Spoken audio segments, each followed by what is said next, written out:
बिना तेलातले शंकरपाळे. त्यासाठी अर्धा किलो रवा, त्याच्यामध्ये 1 चमच बेकिंग पावडर,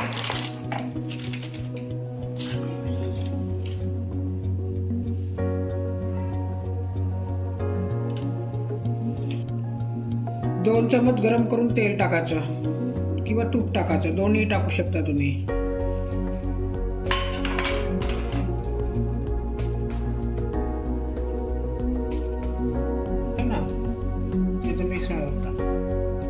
त्याच्यामध्ये अर्धा कप तुम्ही पिठी साखर करू शकता किंवा तुम्हाला आवडेल तेवढी जास्त गोड पाहिजे असेल तर जास्त गोड मिसळू शकता. आणि त्याच्यामध्ये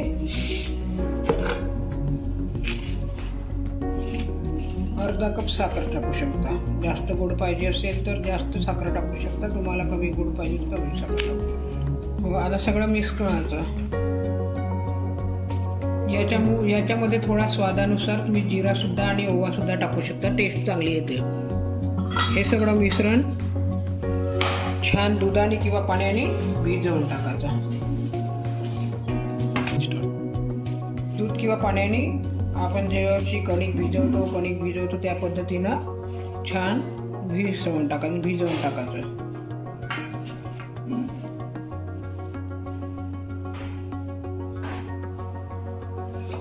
मग भिजवलेलाच गोळा दाखवायचा, थोडीशी दाखवते मग भिजवली.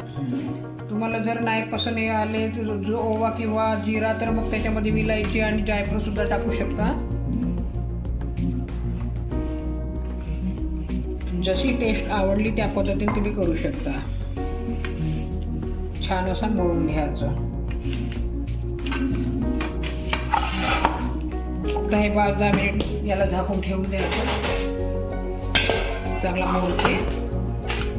आता मी तुम्हाला समोरची पद्धत सांगणार आहे. समोरची रेसिपीमध्ये आपण कढई मांडतो तेलासाठी, त्याऐवजी तवा मांडून त्याच्यामध्ये मीठ टाकायचं.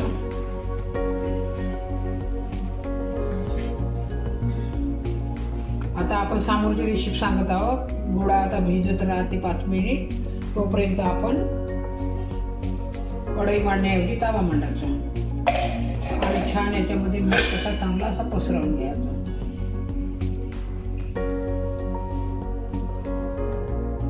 तेल मांडण्याऐवजी तव्यामध्ये मीठ टाकून चांगला कडकडीत गरम होऊ द्यायचा. कडकडीत गरम झाल्यानंतर जर्मनची ताटी मांडायची. कडकडीत छान जर्मनची ताटी मांडायची. शंकरपाळे आपण लाटतो तेलातले, त्याच पद्धतीनं शंकरपाळे काढून घ्यायचे. शंकरपाळे पण ओळखतो ते शंकरपाळे असे, कारण जसे आपण तेलातले शंकरपाळे करतो त्याच पद्धतीने कणकीने किंवा मैद्याने याला चांगला लाटून घ्यायची शंकरपाळ्याची पाती. आणि त्याच्यामध्ये आपण शंकरपाळ्याच्या चवाला पाहिजे जाड किंवा पातळ, जशी तुमच्या आवडीनुसार तुम्ही शंकरपाळे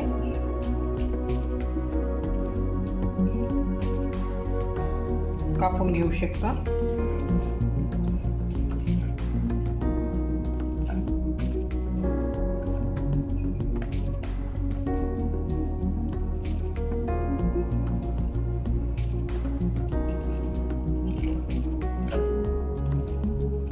तोपर्यंत चांगला मीठ गरम होऊन राहिला, ताटी सुद्धा गरम होऊन राहिली. आणि जसे आपण काढतो त्याच पद्धतीने काढून घ्यायचे. आणि हे शंकरपाळे जसे आपण तेलात टाकतो त्या पद्धतीने जर्मनच्या ताटीवर मांडायचे.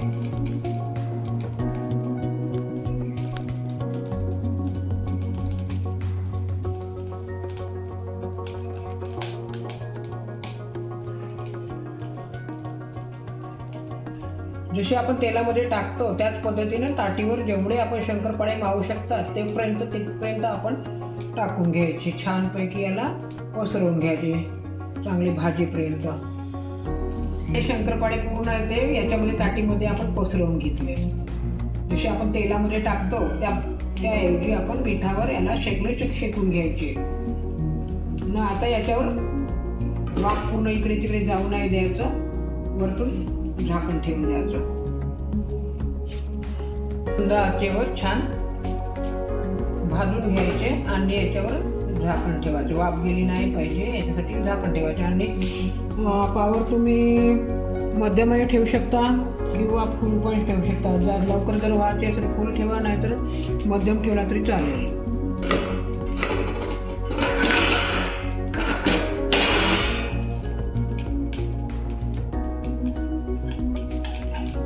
याला पुन्हा परत चांगले असे पलटवून घ्यायचे. जसे आपण तेलामध्ये 2 वेळा हे करतो त्याच पद्धतीने याला चांगले पलटवून घ्यायचे. प्रत्येक शंकरपाळा असा पलटवून घ्यायचा. दोन्ही बाजूने याला चांगले भाजून घ्यायचे.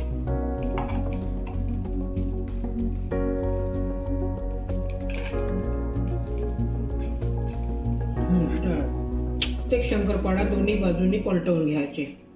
जसे आपण तेलामध्ये फिरवतो त्याच पद्धतीने हे आपण पाळ्याला आपण दोन्ही बाजूने पलटवून छान चांगले भाजून शेकून घ्यायचे याला मिठावर. आणि हे शंकरपाळे कसे तुम्हाला दीर्घकाळ टिकतात. याला खवटपणाची वास येत नाही आणि 15 दिवसाच्या वर पण राहू शकतात. तुम्हाला जेव्हा यूज करू शकता खाण्यासाठी तेव्हा पण तुम्ही खाऊ शकता. जे बिना तेलाचे पदार्थ खातात त्या लोकांसाठी हे उत्तम राहते. पुन्हा परत याला चांगली शेकण्यासाठी छान असं शेकून घ्यायचं.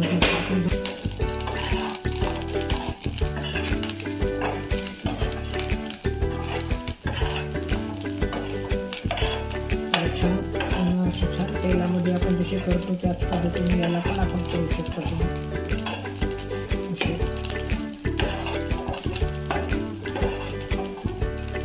चांगले कडक होईपर्यंत, लालसर होईपर्यंत तुम्ही भाजू शकता. किंवा तुम्हाला पांढरे पाहिजे असेल तर कमी याच्यावर पांढरे पण काढू शकता. किंवा जास्त कडक पाहिजे असेल तर तुम्ही लालसर होईपर्यंत भाजू शकता. याला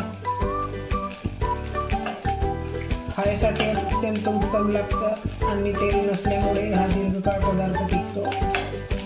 ज्यांना तेलाचा पदार्थ कमी खातात त्या लोकांसाठी अतिशय छान आहे.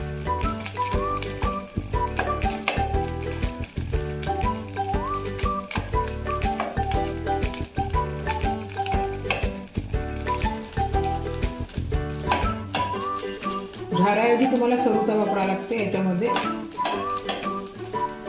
आणि पुन्हा तुम्हाला जर हे कमी शिजले असतील तर पुन्हा याला चांगले भाजून घ्यायचे. जास्त जर तुम्हाला कडक पाहिजे असेल तर.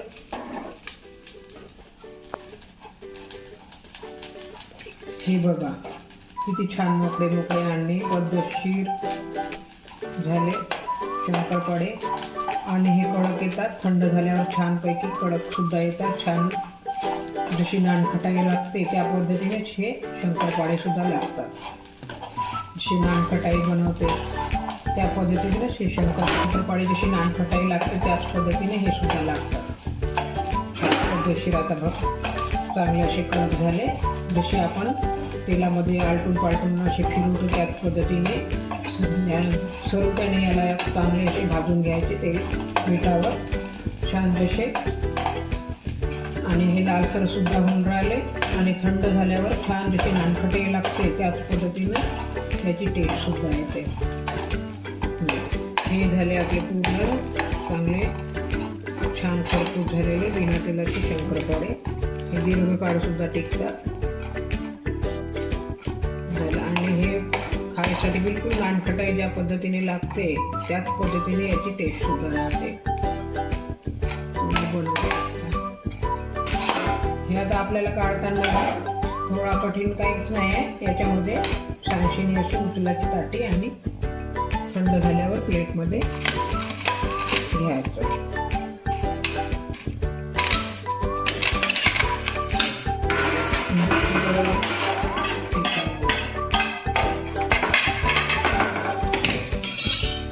हे बिना तेलातले शंकरपाळे हे तुम्ही दीर्घकाळ